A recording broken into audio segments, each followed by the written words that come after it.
예전에 한 성도님께서 바로잡은 생대구를 구했다고 하여 저한테 주신 적이 있었습니다. 얼리지 않은 생대구 얼마나 귀하고 맛있는 생선입니까? 잘 먹겠다고 인사드리고 집에 와서 이제 그것으로 요리해서 저녁 먹으려고 포장을 풀으니까 깜짝 놀랐습니다. 그것은 정말 얼리지 않은 손질이 하나도 되지 않은 생대구 그 자체였습니다. 저는 생대구 그래서 냉동되지 않은 거라 생각했는데 보니까 손질되지 아니한 대구였습니다.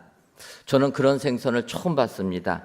다 손질된 것만 봤지 그냥 그대로 있는 그 생선, 이걸 가지고 저녁 반찬에 먹어야 되는데 이걸 어떻게 손질을 해야 될까 난감하기 그지가 없었습니다. 그러다가 생각나는 게 요즘은 그 인터넷 검색 시대니까 한번 인터넷으로 검색을 해보자. 그래가지고 생대구 손질법 해갖고 검색을 딱 하니까 여러 가지 정보와 또 동영상까지 나와 있는 겁니다. 근데 이제 동영상 찍은 거 이렇게 보니까 수십 년간 요리했던 그 요리사분이 대구 손질하는 법을 아예 동영상으로 촬영해서 인터넷에 올려놓은 것입니다. 그걸 이렇게 보는데 좀 이해가 잘 되지도 않고 용어도 낯설었지만 어쨌든 뭐 수십 년간 요리만 했다고 하니까 그분을 믿고선 제가 그분이 하라는 그대로 제가 대구를 잡기 시작했습니다. 그래서 잡고 나서 봤더니 제가 봐도 너무 잘한 거예요. 깜짝 놀랐습니다. 나에게도 이런 소질이 있구나. 그래서 그날 그거 가지고 맛있게 대구탕 끓여가지고 먹었던 기억이 있습니다. 근데 제가 그것을 하면서 한 번도 생선을 손질 안 해봤는데 먼저 손질해 본 경험 있는 요리사분, 그분이 하라는 그대로 따라하다 보니까 저도 잘 되었다라는 겁니다. 바꿔 말하면 우리가 사는 세상은 앞서 경험한 분들의 조언대로 살 때 우리는 편안하게 이 세상을 살 수 있게 된다라는 겁니다. 예를 들면 우리가 산에 가서 나물들을 이렇게 채취하게 됩니다. 그런데 나물들 우리가 가서 먹을 수 있는 것과 먹을 수 없는 것 구별하는 게 중요하다라는 겁니다. 버섯도 마찬가지 아닙니까? 버섯 중에서도 어떤 것은 독버섯이 있고 어떤 버섯은 몸에 좋은 버섯이 있습니다. 근데 여러분, 독버섯과 몸에 좋은 버섯 어떻게 여러분 아십니까? 모르죠? 그래서 그걸 아는 분이 가르쳐 주는 겁니다. 이것은 먹으면 몸에 좋은데 이 버섯은 먹으면 죽습니다. 그러면 우리는 어떡합니까? 그거를 그대로 배워가지고 그래서 버섯이 나면은 이것은 먹으면 안 되는 버섯이구나. 이것은 먹으면 몸에 좋은 거구나. 이렇게 알게 되는 겁니다. 가르쳐 준 분이 계셨을 때. 바꿔 말하면 그분은 그러면 그것을 어디서 배웠습니까? 그 위에 끝까지 올라가면 어떻게 됩니까? 끝까지 올라가면 결국은 어떻게 됩니까? 어떤 분은 그 독버섯을 잡수시고 드시고 어떤 분은 잡수시니까 몸에 좋아서 그거를 가르쳐 주는 것 아닙니까? 나이 든 분들이 경험을 통해서 배운 겁니다. 그래서 그것을 그대로 후대가 따라하게 되면 행복하게 평안하게 살 수가 있게 된다라는 겁니다.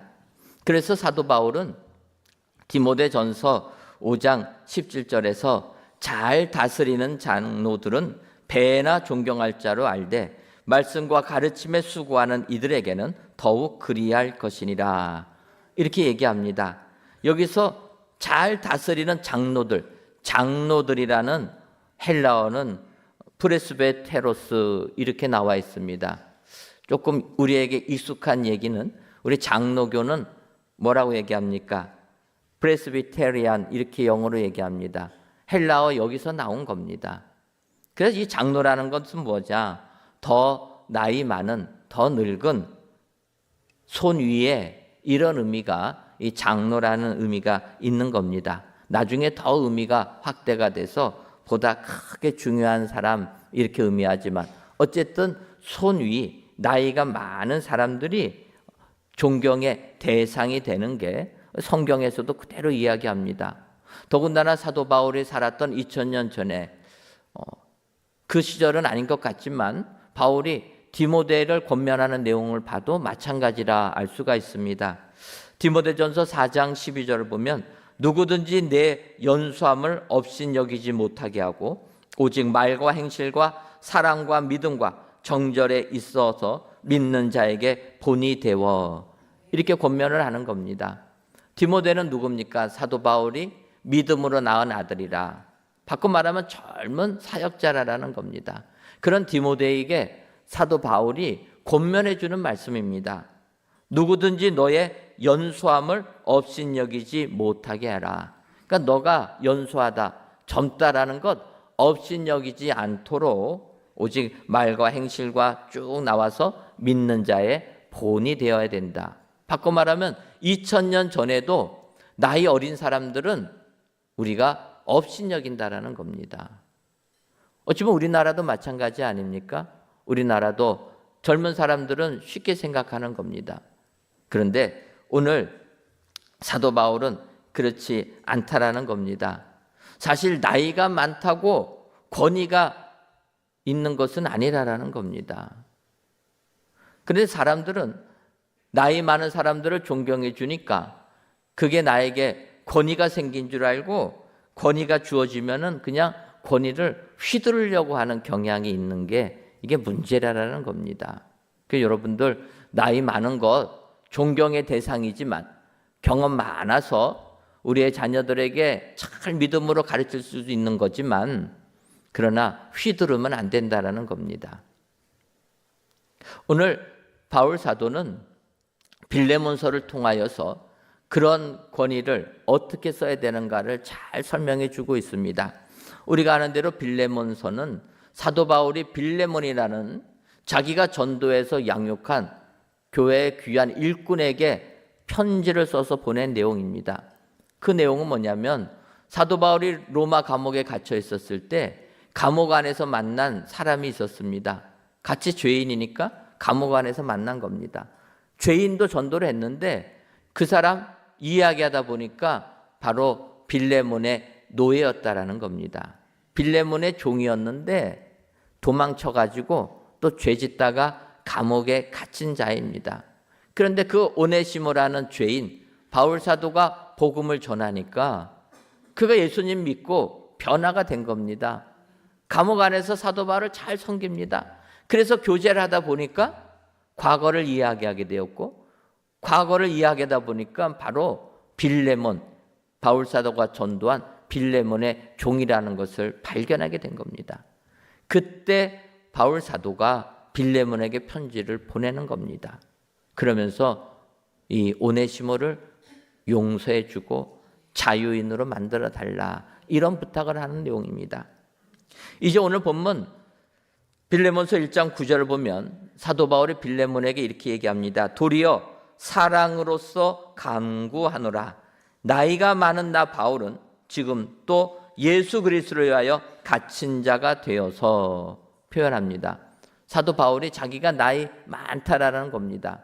바꿔 말하면 빌레몬은 바울보다는 나이가 어린 사람이라. 그런데 그러한 빌레몬에게 바울이 오네시모를 용서해 주라 부탁하는 편지를 쓰면서 그는 명하지 않고 간구하고 있다라는 겁니다. 어찌 보면은 이 시대를 살아가는 우리 그리스도인들이 사도 바울의 이 모습을 배워야 될 줄 믿습니다. 명령하고 강하게 말하는 게 아니라 부탁하고 그래서 그들이 스스로 선한 일을 할 수 있게끔 만들어주는 것, 이런 것이 우리가 지금 이 시대에 믿음의 본을 보여주는 삶이 되는 줄 믿습니다. 따라서 오늘 사도 바울의 탈권위적인 이 모습을 배우셔서 오늘도 칭찬받으시는 은혜의 모든 성도님들 되시기를 주님의 이름으로 축원합니다.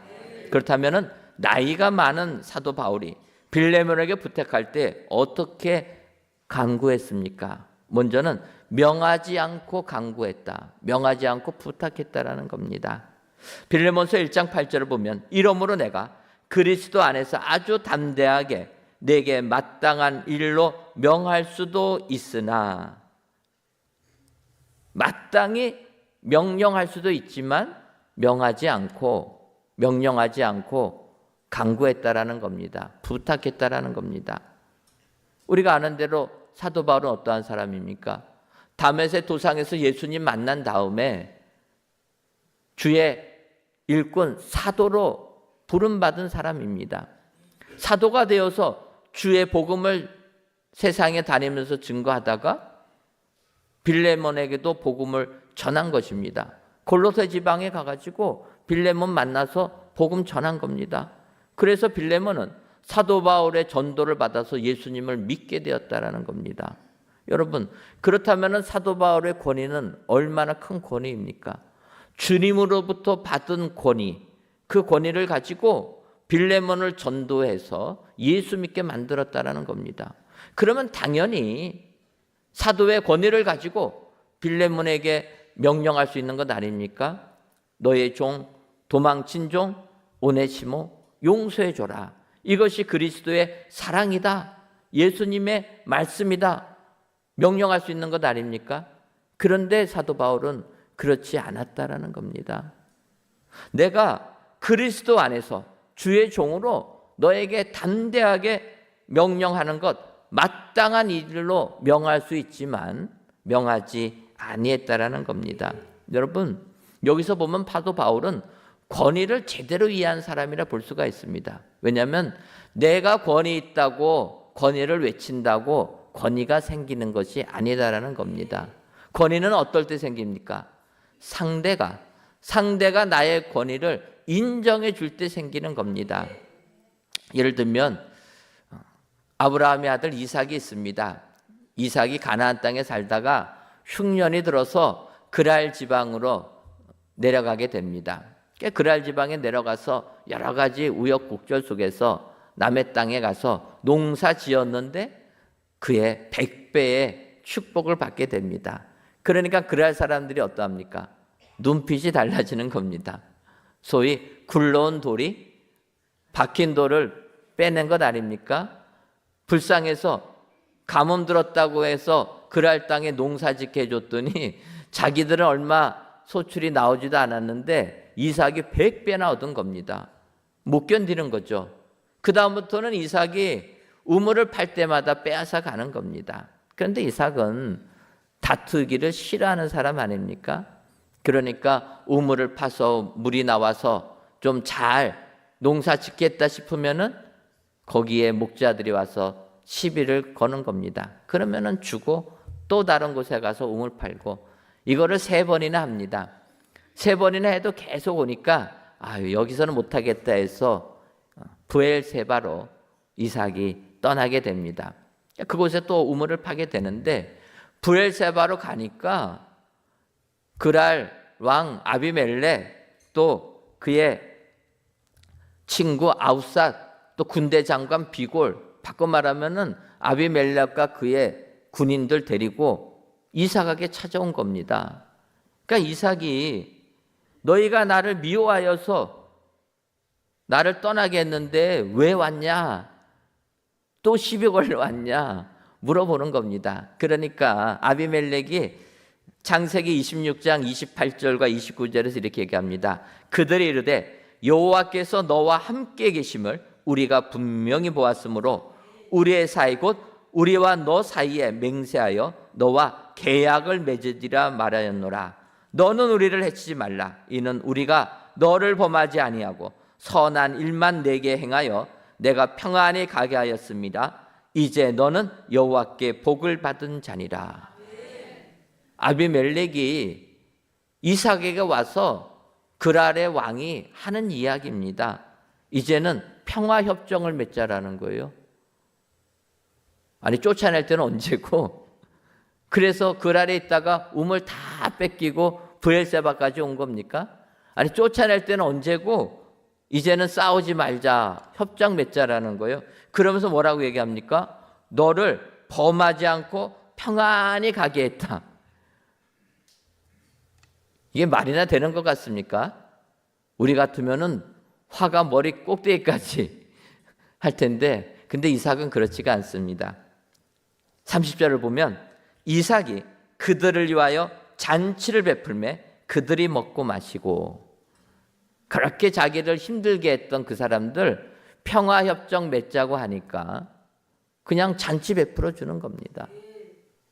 근데 사실 여러분, 왜 그랄 왕과 그의 신하들이 왜 이삭에게까지 와가지고 평화협정 맺자고 합니까? 그것은 그들이 고백하는 겁니다. 여호와께서 너와 함께 계심을 우리가 분명히 보았으므로 너는 여호와께 복을 받은 자니라. 그랄 사람들이 이삭의 권위를 깨달았다라는 겁니다. 하나님이 함께 계시니까 100배의 결실을 맺고, 우물 아무리 뺏어도 이삭이 파는 땅마다 우물이 나오고, 그래서 너는 여호와께 복을 받은 자라는 건 알았다라는 겁니다. 그러니까 그들의 권위를 세워주니까 이삭은 권위의 사람이 되는 겁니다. 그래서 그들을 뭐라고 하지 않고 오히려 친절을 베풀면서 잔치 베풀고 먹고 마시는 것 아닙니까? 여러분, 우리가 이 세상을 살다 보면 이런 모습을 배워야 될 줄 믿습니다. 하나님께서 나에게 권위를 주시면 권위를 가지고 휘두르는 거 아니라 오히려 권위를 내려놓고 그들에게 친절하게 배우면서 감동시키는 것, 이것이 진정한 우리 그리스도인의 모습이라 이렇게 볼 수가 있는 겁니다. 사도 바울은 마땅히 명할 수도 있음에도 불구하고 내가 전도한 사람이니까, 내가 양육한 사람이니까 명할 수도 있지만 그러나 명령하지 아니하고 오히려 그에게 부탁하고 낮은 자세로 간구했다.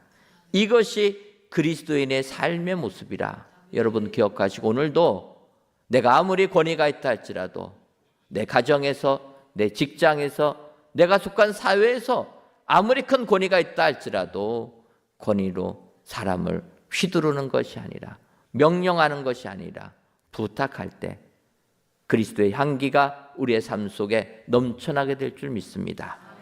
다음으로 나이 많은 바울은 유익을 말하며 부탁했다라는 겁니다. 빌레몬서 1장 11절을 보면 그가 전에는 내게 무익하였으나 이제는 나와 내게 유익함으로, 이렇게 얘기합니다. 빌레몬의 집에서 도망쳤으니까 이제는 오네시모라는 종은 무익한 사람 아니었습니까? 그런데 그가 예수님 만난 다음에는 바울에게와 또 빌레몬에게 유익한 자가 되었다 이야기하는 겁니다. 여러분, 우리가 뭔가를 부탁할 때 나만 유익을 구해서는 안 되는 겁니다. 상대의 유익도 구할 때 그 일이 제대로 진행되는 것 아닙니까? 사실은 사도 바울이 감옥에서 오네시모를 전도하면서 오네시모가 바울을 섬겨줄 때 도움을 많이 받았다 생각할 수 있습니다. 우리가 아는 대로 바울은 길리기아 다소에서 나면서부터 로마 시민권을 가지고 태어난 사람입니다. 사회적으로 지위가 높은 집안이었고 또 예루살렘으로 유학 올 정도로 물질적으로 재정적으로도 풍족한 사람이었고, 예루살렘에 유학 가서 가말리엘의 문화생이 되었다. 당대 최고의 학자 밑에 들어간 사람이었다.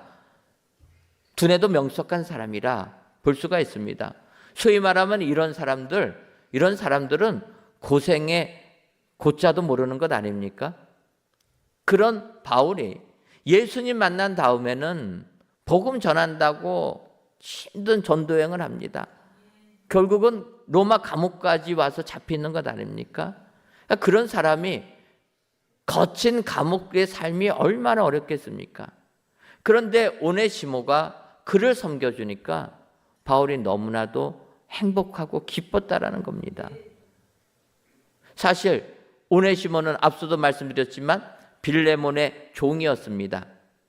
그리고 무슨 일인지는 몰라도 빌레몬의 집에서 도망친 노예였다라는 겁니다.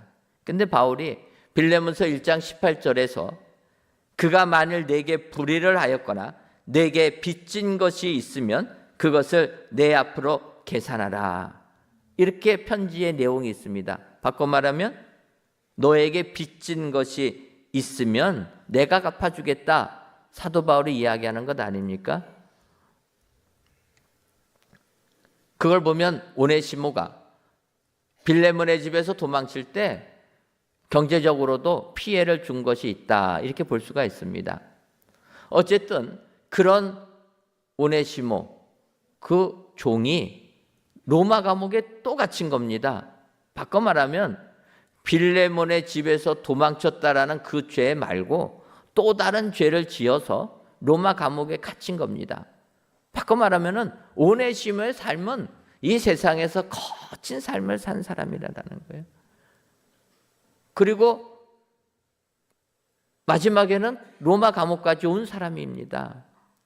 그런 거친 삶을 경험한 오네시모가 거친 삶을 사는 감옥에서 한 번도 그런 경험 안 해본 바울을 섬겨줄 때 바울이 얼마나 힘이 됐겠습니까? 그래서 힘이 된 바울이 빌레몬에게 오네시모를 용서해 주라 이야기하는 겁니다. 그러면서 얘기하는 거예요. 이렇게 나를 잘 섬겨주는 오네시모가 나에게만 유익이 되는 게 아니라 너에게도 유익이 된다라는 겁니다. 여러분, 빌레몬에게는 오네시모가 무슨 유익이 되겠습니까? 자기의 종이었는데 자기 싫다고 도망간 노예 아닙니까? 그 당시는 노예들은 돈 주고 사고 파르니까 주인에게 경제적인 손실만 끼친 무익한 사람이라는 거예요. 그런데 사도 바울이 얘기합니다. 아니라라는 거예요. 너에게도 유익이 있다. 어떤 유익입니까? 어차피 오네시모는 도망간 노예입니다. 손해볼 건 다 본 겁니다. 그냥 잊으면 되는데, 그런데 너가 오네시모를 용서해 준다 하게 되면 너는 존경받는 사람이 된다라는 거예요. 그게 얼마나 너에게 큰 유익이냐라는 겁니다. 또 빌레몬에게 유익이 되는 게 뭐냐? 우리가 아는 대로 빌레몬은 바울 사도의 이 부탁을 받아서 오네시모를 용서해 줍니다. 뿐만 아니라 자유인으로 해방시켜 줍니다. 해방된 오네시모가 어떻게 되냐? 초대 기독교 역사를 보게 되면 그가 에베소 교회의 목회자가 되었다라는 겁니다. 바꿔 말하면 여러분, 빌레몬이 오네시모를 용서해 주는 순간 세상 사람들로부터, 믿는 자들로부터 존경받는 것뿐만 아니라 하나님으로부터도 칭찬받는다라는 거예요. 너가 오네시모를 용서해 주니까 그가 에베소 교회를 담당하는 사역자가 되었다. 하나님 나라를 위하여 얼마나 크게 쓰임받는 사람이 됩니까? 그것을 너가 한 것이라. 그러니 얼마나 오네시모가 너에게 유익된 사람이냐 이야기를 해주는 겁니다. 바로 빌레몬은 사도 바울의 이 권면을 받아들여서 오네시모를 용서해 주었다라는 겁니다. 도망친 노예로 그 죄만 용서해 준 게 아니라 이제는 그가 예수님 믿었다고 하니까 아예 그리스도 안에서 한 형제 자매로 자유인으로 만들어 준 겁니다. 여러분, 이렇게 사도 바울의 부탁하는 내용이 너에게도 유익이 된다. 이 내용을 통해서 그 놀라운 사랑의 역사가 이루어지게 되는 줄 믿습니다. 오늘 귀한 예배를 드리는 사랑 성도 여러분, 무언가를 이야기할 때 명령하지 마시고 바울처럼 또 유익이 되는 것을 말씀하셔서 정말 주의를 감당하시는 은혜의 모든 성도님들 되시기를 주님의 이름으로 축원합니다.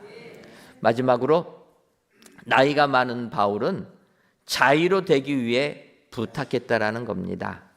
오늘 빌레몬서 1장 14절을 보면 다만 내 승낙이 없이는 내가 아무것도 하기를 원하지 아니하노니 이는 너의 선한 일이 억지같이 되지 아니하고 자의로 되게 하려 함이라. 이 구절을 보게 되면 사도 바울의 위대한 점을 발견할 수 있습니다. 그것은 자신의 권위로 상대로 하여금 억지로 이 일을 하게끔 만드는 것이 아니라 선한 일이 옳은 일고 좋은 일이 자기의 스스로 자의로 되게 하여서 그래서 그에게 기쁨을 주게 하는 일을 만들어준 게 바울이라는 겁니다. 여러분 그렇지 않습니까? 같은 일도 누가 하라고 해서 하게 되면은 나에게는 별로 기쁨은 없습니다. 그런데 그 똑같은 일을 내가 스스로 원해서 그 일을 하게 되면 그 일은 기쁨이 넘친다라는 겁니다. 학창 시절에 공부를 해야만 합니다. 그래서 우리가 초등학교부터 계속 공부를 하는데 여러분 공부하는 거 좋습니까? 싫습니까? 싫죠. 노는 게 좋습니까? 싫습니까? 네, 그래서 우리는 공부 안 하고 뭐 합니까? 신나게 놉니다. 너무 많이 놀면 나중에는 노는 게 지쳐가지고 뭐 하고 싶습니까? 예, 그제서야 이제 공부하고 싶다라는 거예요.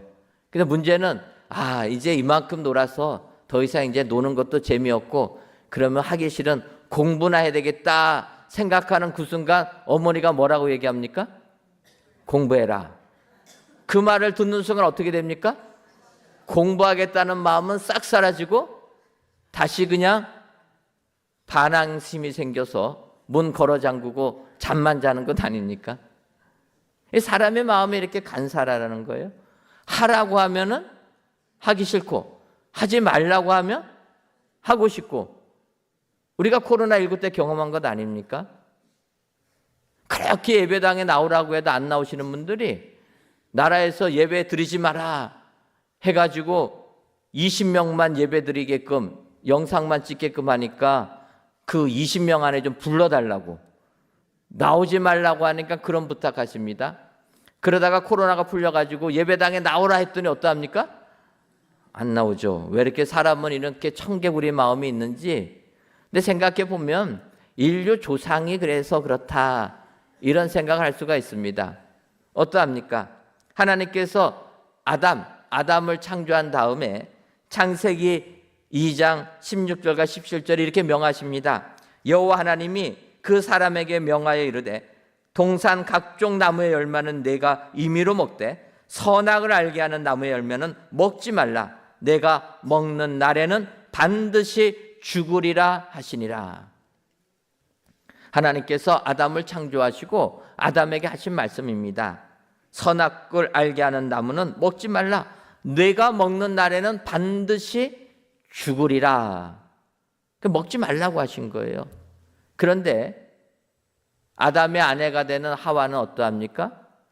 사단이 유혹하니까 어떻게 됩니까? 죽을까 하노라 얘기하는 거예요. 그러면서 그 선악을 알게 하는 나무 보니까 먹음직도 하고 지혜롭게 보이기도 하고 결국 먹게 되는 것 아닙니까? 먹지 말라고 하니까 먹고 싶은 거예요. 그래서 하나님의 말씀을 변형해가지고 멋대로 해석해가지고 죄를 짓게 되는 겁니다. 그래서 많은 남성들이 하와 때문에 지금도 남자들이 죽도록 일만 한다. 여러분 그런 불만을 토로하는 것 아닙니까? 그랬더니 여성분들이 그렇게 얘기하는 거예요. 무슨 말을 하나님이 먹으면 죽으리라 명한 사람이 누구냐? 성경을 보면 아담입니다. 아담에게 이렇게 명하고 그리고 나서 보니까 아담이 독초하는 게 보기가 안 좋아서 하와를 만든 겁니다. 그 아내에게 준 거예요. 바꾸면 하면 뭡니까? 남자가 제대로 아내한테 알려줘야지. 대충 알려주니까 하와가 대충 알아들어가지고 뱀의 유혹에 넘어간 것 아니냐. 이렇게 농담도 합니다. 네, 여러분 사람의 마음이 그렇다라는 거예요. 하라고 하면은 하기 싫고 하지 말라고 하면은 하고 싶다라는 겁니다. 그래서 사도 바울이 좋은 일임에도 불구하고 오네시모를 용서해주고 자유인 삼아주는 게 좋은 일임에도 불구하고 명령을 하게 되면은 하기 싫다라는 거예요. 그런데 스스로 하게 만들면 그것은 빌레몬에게 기쁨이 된다라는 겁니다. 그것을 알았기 때문에 바울은 명하지 않은 겁니다. 부탁하는 겁니다. 강구하는 겁니다. 사도임에도 불구하고 자기보다 어린 빌레몬, 내가 전도한 빌레몬에게 강구하는 모습이라. 여러분, 이런 친절한 사람, 남을 배려하는 사람이 될 때 사도 바울처럼 주애를 감당하는 축복자들이 다 되게 되는 줄 믿습니다. 이번 주간부터 친절 터치 분과에서 한 주간 또 예배와 기도회를 진행합니다. 이 친절이라는 게 무엇입니까? 상대를 배려하고 온유한 마음을 가지고 인정해주고, 마치 사도 바울이 명할 수 있음에도 불구하고 강구한 것처럼 이렇게 할 때 하나님의 나라가 확장되는 축복이 우리에게 임하게 될 줄 믿습니다. 오늘도 사도 바울을 본받으셔서 진정으로 주님의 일을 감당하는 은혜의 모든 성도님들 되시기를 주님의 이름으로 축원합니다. 기도하겠습니다. 하나님,